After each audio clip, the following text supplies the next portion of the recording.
الكورس ده موجه لمين؟ موجه لاي شخص عنده بيزنس حابب يكبره، شخص بيدور على دخل اضافي ليه، شخص حابب يدخل مجال التجاره ويبدا يتاجر بمنتجات، شخص عنده حرفه يدويه بيقدر يعمل سلع، عنده مورد جنبه بيبيع منتجات اسعارها كويسه، او مستورد عنده شركه حابب يكبر بيها، عنده صيدليه، عنده بقاله، عنده اي شيء ممكن يدخل مجال البيع او يقدر يبيعه اونلاين. الكورس بيعلمك تبدا منين. انا بفترض تماما ان انت ما تعرفش اي شيء وما سمعتش عن امازون في حياتك ابدا. ببدا معاك من اول التسجيل خالص لحد ما بنبدا نشوف المنتجات ممكن نشتغل على ايه، لحد الافكار خارج الصندوق. وبعد كده ببدا اخدك بقى للمنصه، تعلم ازاي تضيف المنتجات، ازاي تتابعها، ازاي تتابع الاوردرات بتاعتك، وازاي تشوف الفروقات ما بين المنتجات. انت ممكن تبقى شغال منتجات شحن عن طريق المنزل، وشحن عن طريق البائع، والشحن عن طريق الاف بي اي. كل الافكار دي انا بوري لك ازاي هتتعامل معاها، ازاي تقدر تغلف منتجاتك، تتواصل مع المندوب المنطقه اللي انت فيها.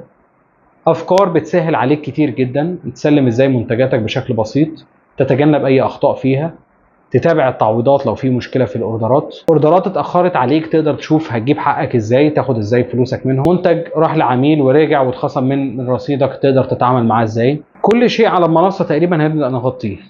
وفي جزء كامل خاص بالدعايه، تبدا تتعلم بقى كل شيء خاص بالدعايه. الدعايه دي بتتعمل ازاي، تقدر ازاي تتارجت العميل بتاعك، توصل له ازاي اسرع، ازاي تبدا تحصل على تقييم اعلى في امازون بشكل عام، منتجاتك تظهر في الصفحه الاولى، ايه شروط المنتجات اللي انت تضيفها، الكلمات تتكتب ازاي، الصور تتعمل ازاي. امازون سيستمها في اولويه البائعين او ظهور البائعين بيشتغل ازاي بشكل عام. هتفهم الجزئيه دي وتفهم انت بالشكل ده، او لما تيجي تضيف المنتج تضيفه ازاي بحيث تضمن ان انت في الصفحات الاولى. هيكون في خدمات دعم مع الكورسات بتتوفر. خدمات دعم المقصود بيها غير الدعم ان انت تسال وحد يجاوبك. خدمات دعم معناها ان هيكون مثلا متاح ساعه مع الكورس.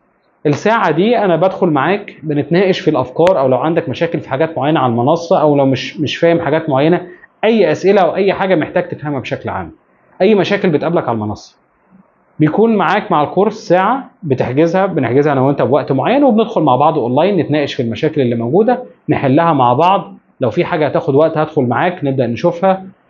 في بعض الاحيان مع بعض الطلاب دخلت انا عندهم، خدت الايميل بتاعهم وقعدت اتواصل مع الدعم لمده اسبوع او 2 لحد ما الموضوع اتحل.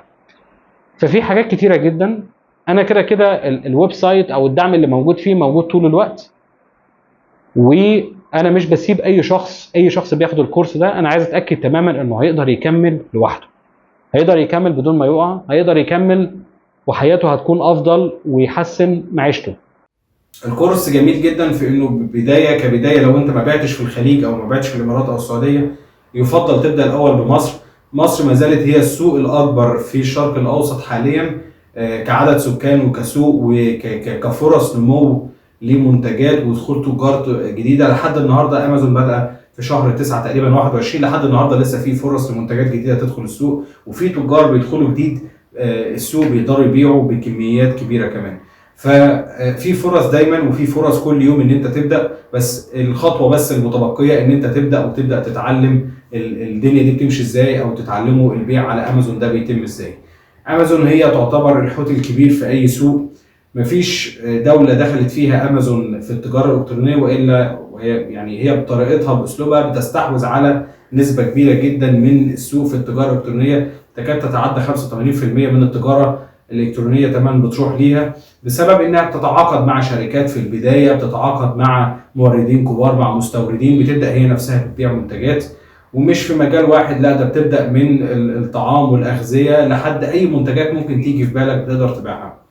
فهي فرصه جميله جدا لكل الناس اللي حابه تشتغل، اللي عنده تجاره، اللي حابب يوسع النشاط بتاعه، اللي حابب فيما بعد حتى ينتقل من مصر يدخل يبيع في اسواق تانية بره ويصدر المنتج المصري بتاعه او يبيعه في اسواق تانية. كل ده انت بتتعلمه معانا في الكورس. الكورس متوفر في شكلين، كورس مسجل يعني تقدر تدخل تشوف الحلقات دي تسمعها، وبيكون في دعم معاك طول الوقت عن طريق الواتساب، ولو احتاجنا ندخل مثلا في ميتنج او حاجه او توريني حاجه او في مشكله معاك على المنصه بتدخل معاك وبنحلها مع بعض، او ان انت يكون برايفت بشكل كامل، او يكون بيكون معايا بشكل كامل. بعيدا عن المسجل. بنبدا بقى خلاص، بنبدا من الاول خالص مع بعض، بنشئ معاك الحساب، بنمشي في كل الخطوات دي، ولكن بنكون مع بعض بنتناقش في الافكار، طب المنتج ده كويس او لا وهكذا. مش هطول عليكم اكتر من كده، ده بالاختصار كده الكورس، وده محتواه هيظهر لكم دلوقتي. للاشتراك هتلاقوا اللينك بتاع الويب سايت موجود، وطريقه الاشتراك موجوده. بس شكرا لكم.